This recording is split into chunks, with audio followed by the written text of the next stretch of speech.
They're like, what's that? And they're like, Vampire Night. I'm like, cool.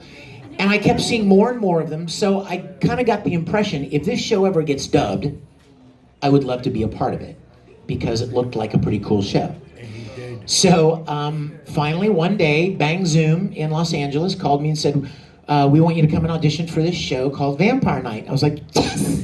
Now, by the way, I'm just a lowly actor. I have, anybody that ever tells you that, oh, they've got so much power, they're idiots. We have no power. We have no power whatsoever. You audition and you hope for the best. You don't really, I don't have any influence over, I think I will play this role. No, I just audition, and I've probably missed out on more auditions. I've probably been passed over for more characters than I actually got to play. So I went and auditioned, and I kind of hoped for the best, right? And then I left, and 2 or 3 weeks later, I'll never forget it, I was at a convention, and they told me they were going to call and let me know what happened. So I was watching my phone for any 818 area code, like LA, and suddenly I felt my phone vibrate. I pulled it out. It said missed call. And I'm like, what? I've been on holding it, like waiting for that call. How did I miss the call? And then it said I had a voicemail. And so I started listening to the voicemail, and it was Eric Sherman, who owns Bang Zoom. And he said, hey, Vic, this is Eric from Bang Zoom. And I was like, okay, here it comes. You know what he said? I just want to say I'm sorry. My heart just started sinking, And he's like, I just want you to know that, I know how badly you want to be a part of this. And he goes, I just want to say I'm sorry. I promise you we will find something in the future to work on with you. And I was tearing up. I was with somebody, and I said out loud, I said, I didn't get it. I didn't get anything. I didn't get any role. And then I was listening as I was talking. I'm saying, yeah, I didn't get anything. And Eric continues the voice message. He goes, in fact, we're going to be working together sooner rather than later, because you're going to be playing Zero and Ichiru. And I was like, I'm playing Zero! Who's Ichiru? I didn't even know who that was, because I didn't know the story, but Ichiru is Zero's twin brother. Now here's another fun fact for you. The voice actor who played Zero also played Tamaki in Japanese, also played Rin in Free. So apparently I'm stalking this poor Japanese guy. He doesn't even know, but I'm like, we ended up playing a lot of the same roles. But that was how I got to play Zero, and I loved every minute of it. I had no idea that he had a twin. I'm gonna admit this right now. I had no idea you were Zero till much. Oh, good. Well, that's always fun when people find out new stuff. And you know what? Zero's kind of, I'll tell you guys something about voice acting. A lot of people think it's about doing different voices, but it's not. I'm not the man of 1,000 voices. You know what I mean? I can't change my voice very much. Hey, you can. This is me. I kind of have a recognizable voice. At least that's what people say. So one of my favorite things is when people are like, I had no idea that was you. I had no idea that was Crow from Ruby, Like Crow's more like this. Yeah, he's drunk all the time and talks like this. Come on. So I love it when people are like, I had no idea that was you. But in general, I'm not a person who can change my voice much.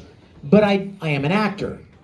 So what you're going to find voice acting wise is that when you get cast as different characters, it's not about changing your voice.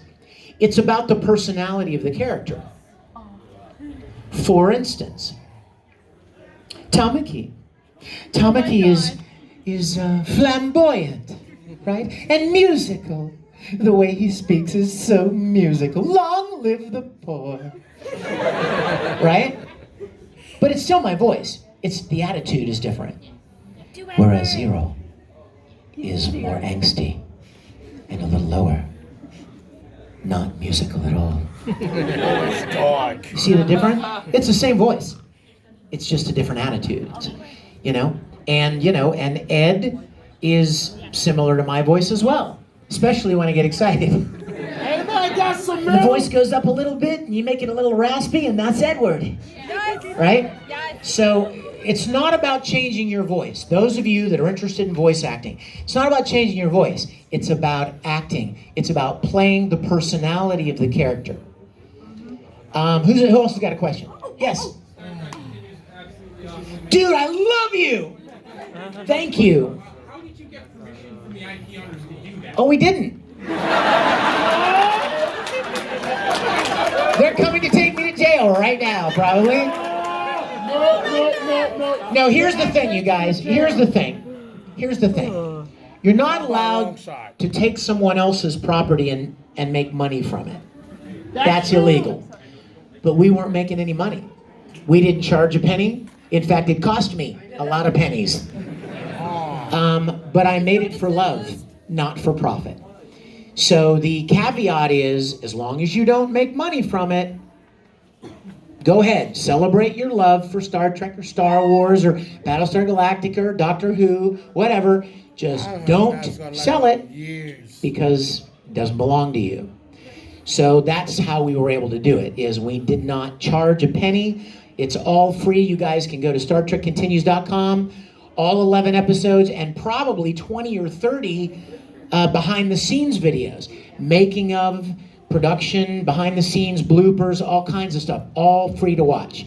We've had guest stars from Doctor Who, Star Wars, Star Trek, Battlestar, Buffy, Farscape, Xena. Buck Rogers, The Expanse. We've had a lot of great guest stars as well. So go home and check it out, okay? Yes, sir. What's your favorite breakfast cereal? Really? Okay, I'm currently in love with, I have 3 favorites, and I kind of go back and forth. Count Chocula. Yes. Captain Crunch with Crunch Berries. Crunch Berries should rule the world. That's what I think. And the last one is Cinnamon Toast Crunch. That's the OG. Okay, you know what? When I was a little boy, I used to eat Captain Crunch, and I remember when Crunch Berries came out. It had to have been, I don't even know, 40, 50 years ago, when Captain Crunch created Captain